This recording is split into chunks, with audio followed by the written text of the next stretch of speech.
Hi, hello, வணக்கம். ஒரு நல்ல விஷயம் நண்பா. வலி எல்லோருக்கும் வலிதான், வேதனையும் எல்லோருக்கும் ஒன்றுதான் என்று தன்னுடைய தாயாருக்கு புரியும்படி செய்த ஒரு மகன். கேளுங்கள். கர்ப்பமாக இருக்கும் மருமகள் வீட்டில் இருக்கும் அவர்களுக்கு சாப்பாடு பரிமாறு கொண்டிருப்பாள். மாமியார் அந்த டைனிங் டேபிள் அண்ட வந்து மருமகளிடம் ஒரு கரண்டி சமையலறையிலிருந்து எடுத்துண்டு வர சொல்லுவாள். சமையலறைக்கு போன மருமகள் ரொம்ப நேரமாகியும் வரவில்லை. மருமகள் வராததால் மாமியார் மிக கோபமாக சமையலறைக்குள் போவாள். அங்கே மருமகள் உட்கார்ந்திருப்பதை பார்த்து மிக கோபமாக, எல்லோரும் அங்கே சாப்பாட்டுக்கு உட்கார்ந்திருக்கிறாங்க, நீங்க உட்கார்ந்து ரெஸ்ட் எடுத்து கொண்டிருக்கின்றாயா என்று திட்டுவார். அது இல்லத்தே, எனக்கு கொஞ்சம் உடம்பு முடியவில்லை என்று சொல்வதற்குள்ளாகவே நாங்கெல்லாம் அந்த காலத்திலே இப்படியெல்லாம் இருந்ததில்லைம்மா, அதிசயமாக இருக்கிறது. இந்த சின்ன சின்ன வேலைகளுக்கு உனக்கு உடம்பு முடியவில்லை. நானும் 3 பிள்ளைகளை பெத்துட்டேன். அப்போ நான் உன்ன மாதிரி உட்கார்ந்திருந்த வேலைகள் எல்லாம் நடந்திருக்குமா என்று கோபமாக கத்துவாள். மாமியார் திட்டும் திட்டுகளுக்கு அந்த பெண் அழுது கொண்டே இருப்பாள். இதெல்லாம் பார்த்து கொண்டிருந்த தன் மகன் கூட ஒன்றும் பேசாமல் மௌனமாக இருப்பான்.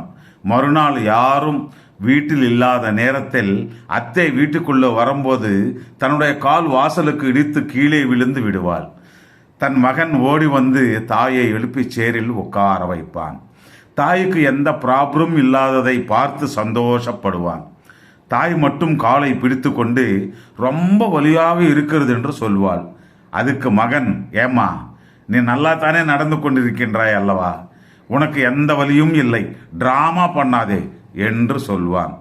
அதுக்கு அந்த அம்மா, ஏண்டா, நான் தட்டு விழுந்தது நீயும் பார்த்தும் கூட நாடகம் என்று சொல்கிறாய் என்று கேட்பாள். ஆமா, நானும் எத்தனையோ தடவை கீழே விழுந்தேன், அப்போ எனக்கு எந்த வலியும் தெரியலே, நீ ஒரு தடவை விழுந்ததற்கே இப்படி சொல்றியே என்று கேட்பான்.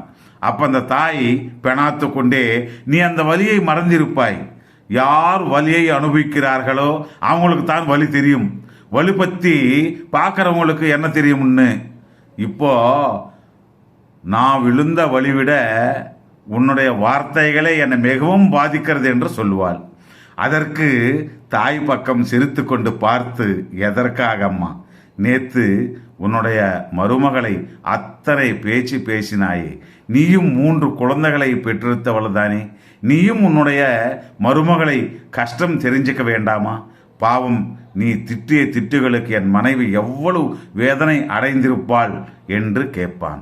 அந்த அம்மா தான் செய்தது புரிந்து கொண்டு மௌனமாக இருப்பாள். வலி எல்லோருக்கும் வலிதானே, வேதனையும் எல்லோருக்கும் ஒன்றுதானே, புரிந்தால் சரி என்று சொல்லி அவன் விலகி போவான். தெரிந்து கொள்ளுங்கள் மாமியார்களை. நன்றி, நன்றி.